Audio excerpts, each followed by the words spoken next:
Welcome to today's Explainer. Have you noticed how it literally feels like the world is shifting under our feet right now? Today, we're going to break down 5 massive structural shifts that are totally rewriting the rules of our global reality. We're talking unprecedented changes across tech, economics, defense, industry, and science. And these aren't just random, isolated events, they are the interconnected blueprints of tomorrow. Okay, let's take a quick look at our agenda. Here's our roadmap for decoding how humanity is navigating these modern frontiers. We're covering everything from teaming AI and surviving the green inflation era, to the rise of middle powers, Africa's booming global workshop, and finally, unlocking the actual secrets of Mars. Let's jump right in. Section 1. Taming the AI Frontier with the Geneva Accord. To really understand why 140 nations just ratified the very first global AI sovereignty treaty, we have to talk about digital colonialism. For years, the whole AI landscape was basically the Wild West. Frontier models built by just a handful of massive tech giants were vacuuming up global data, meaning, your cultural and administrative footprint with almost zero regard for sovereign intellectual property. Developing nations obviously raised a huge outcry against this unchecked extraction of their data, while established powers were flagging some really severe security concerns. Basically, the era of boundaryless data harvesting absolutely had to end. So how does the new accord actually fix this? Well, it relies on 3 really clever provisions. First up is the reciprocal data ledger. Developers now need explicit state-level licenses to harvest data, and this blockchain system ensures nations actually get compensated, either via compute credits or hard cash, when their citizens' data gets used for training. Second, we've got the kill switch protocol. This is a mandatory standardized emergency shutdown mechanism for any AI system that starts showing uncontrolled, recursive self-improvement. And finally, AI neutrality. This enforces a strict, hard line separating military and civilian AI infrastructure to prevent any accidental cyber warfare escalations. Now, here's the wild part, the market reaction. Leading up to this, several Silicon Valley giants were warning that this treaty would absolutely shatter the internet. Yet tech stocks actually saw a moderate rally. Why? Because the market, and investors in general, strongly prefer the certainty of a unified global standard over the absolute chaos of unpredictable, localized regulations. So certainty won out over the fear of regulation. All right, moving on to Section 2, the green inflation era, and why the Federal Reserve is holding rates. 22%. Just let that sink in for a second. That is exactly how much industrial metal prices have surged globally in just the last 6 months alone. It is a staggering leap, and it's fundamentally reshaping global monetary policy and ultimately your wallet. This is what's triggering the mechanics of green inflation. It's basically a massive collision. On the demand side, 2026 G20 mandates for electric vehicles and grid decarbonization are creating an unprecedented, surging need for transition minerals, things like copper, lithium, and cobalt. But on the supply side, we are facing massive global supply chain bottlenecks. Nations are scrambling just to secure the raw materials needed to build wind turbines and battery arrays. Economists are absolutely clear on this. This is not a temporary cycle.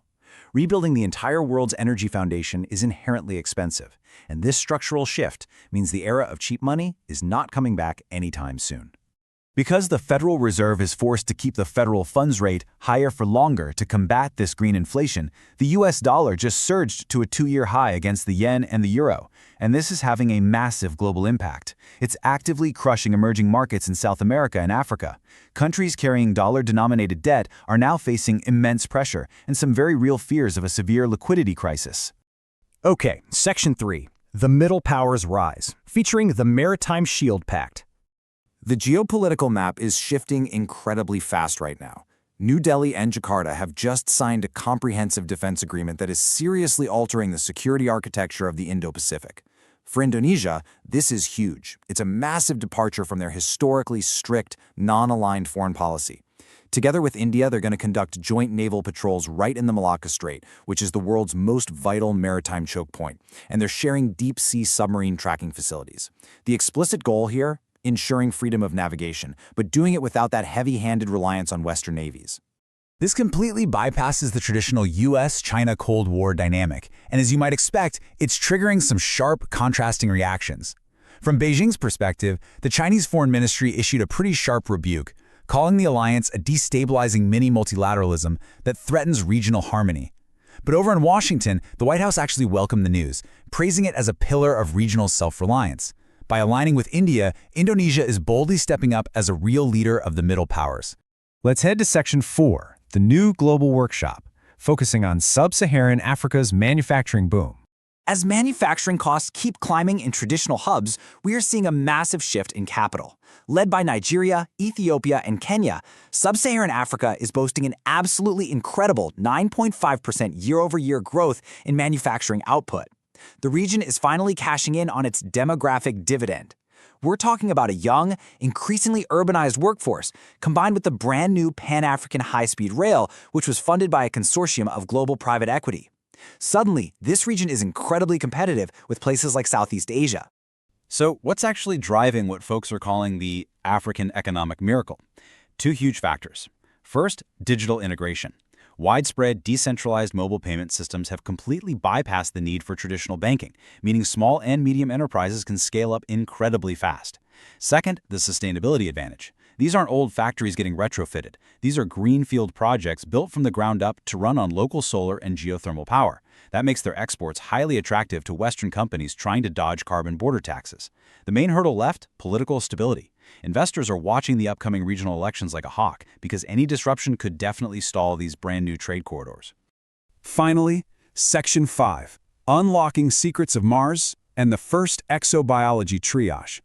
Right as we speak, an incredibly delicate unboxing process is underway by NASA and the European Space Agency.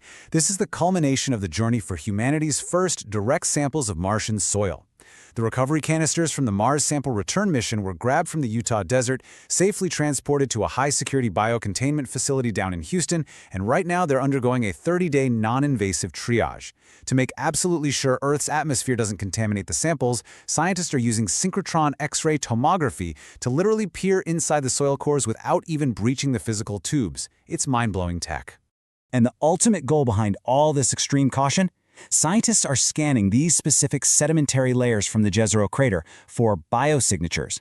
Basically, they are looking for the chemical footprints that would finally, definitively prove that ancient life once existed on the red planet. But honestly, what's just as impressive as the science is the context surrounding it. Think about it. At a time of such deep geopolitical division, the Mars Sample Return Project has remained this pure, neutral zone. Despite all the earthly tensions we've talked about today, American, European, and contributing Asian scientists are right now sharing data in real time, working together to